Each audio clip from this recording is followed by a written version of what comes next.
Hi everyone, আমি রূপম চলে এলাম আজকের প্রথম ভিডিও নিয়ে। প্রথমে জানাচ্ছি সবাইকে ভেরি ভেরি গুড মর্নিং। আশা করছি তোমরা সবাই খুব ভালো আছো এবং সুস্থ আছো। অলরেডি বাড়িতে ব্যাক করছি এবং আজকে তো তোমরা সবাই জানো যে হয়তো একটা সম্ভাবনা আছে তাণ্ডবের টিজার আসে, আবার নাও হয়েছে। যদি আজকে নাও আসে তাহলে আগামী কাল পরশুর মধ্যে আসবে। সরি, এখানে একটু বেশি নয়েজ, আমি একটু ওইদিকে যাওয়ার চেষ্টা করছি। তো এখন আমরা যে বিষয়টাকে নিয়ে কথা বলতেছি সেটা হচ্ছে বরবাদের ডে 46 এর বক্স অফিস কালেকশনকে নিয়ে।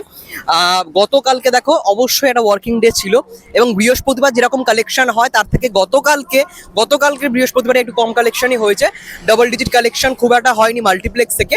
ওই 5 থেকে 7 লাখ টাকা বা 8 লাখ টাকা খুব বেশি হলে এরকম কালেকশন এসছে এবং ওভারঅল মিলিয়ে ওই 15 to 18 lakhs total single screen মিলিয়ে একটা কালেকশন কিন্তু দাঁড়িয়েছে। তো এটা কিন্তু এখন মানে ডে 46-এ এসে একটা হিউজ কালেকশন, এটা অবশ্যই কোনো মানে কথা হবে না এই বিষয়। এবং তার থেকেও বড় কথা, বরবাদ এখনো কতগুলো শো নিয়ে চলছে এটাও বড় ম্যাটার করছে। মানে স্টার সিনেপ্লেক্স থেকে শুরু করে সিঙ্গেল স্ক্রিন এতগুলো যে শো চালাচ্ছে, এটা খুব বড় একটা ম্যাটার করছে। এবং আমি দেখলাম কিছুদিন আগেই প্রডিউসার ম্যাম মানে শারিন আক্তার ম্যাম থেকে শুরু করে অনেক প্রডিউসাররা রয়েছে যারা কিন্তু একসঙ্গে একটা মিটিং করেছে। কারণ এই শেয়ারিং এর যে ব্যাপারটা থাকে না, মানে মাল্টিপ্লেক্স থেকে শেয়ারিংটা খুব কম আসে প্রডিউসারের ঘরে।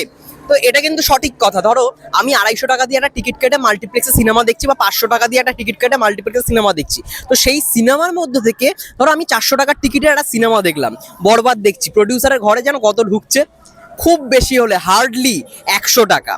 তো এটা কিন্তু খুব বড় একটা ম্যাটার করছে। মানে মেনটেনেন্সই কোথাও গিয়ে স্টার সিনেপ্লেক্স বা মাল্টিপ্লেক্সগুলো এত টাকা কিন্তু মেনটেনেন্সই নিয়ে নিচ্ছে। তারা কিন্তু একবারও মানে প্রডিউসারদের যে ভাগটা সেটা সঠিকভাবে দিতে পারছে না। তো এটা নিয়ে মেন মিটিংটা হয়েছিল। সাধারণত মিটিংয়ে এই পুরো বিষয়টা এটা নিয়ে আলোচনা হয়েছিল। প্রডিউসার, ডিরেক্টর রায়হান রাফিও ছিল, শারিয়ার শাকিল ছিল, তারপরে দেখলাম তিশা ছিল, অভিনেত্রী তিশা, আরও অনেকে ছিল, শিয়াব শাহিন ছিল।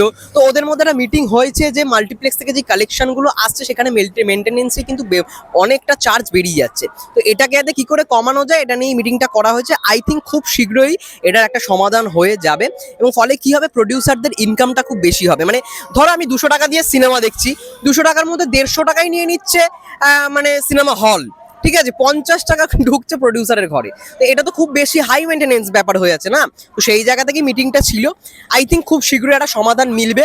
এবং বরবাদ যেরকমভাবে কালেকশন করছে বস, একজন প্রডিউসার ধরো এত কোটি টাকা দিয়ে সিনেমা বানাচ্ছে, ডিস্ট্রিবিউশন করছে, তার ঘরে হার্ডলি 50 কোটি টাকা যদি ইনকাম হয় গ্রস, তার ঘরে হয়তো ঢুকবে হয়তো খুব বেশি হলে 8 থেকে 9 কোটি টাকা, এরকম একটা বিষয়। তো এইটাকে আগে সলিউশনটা করতে হবে।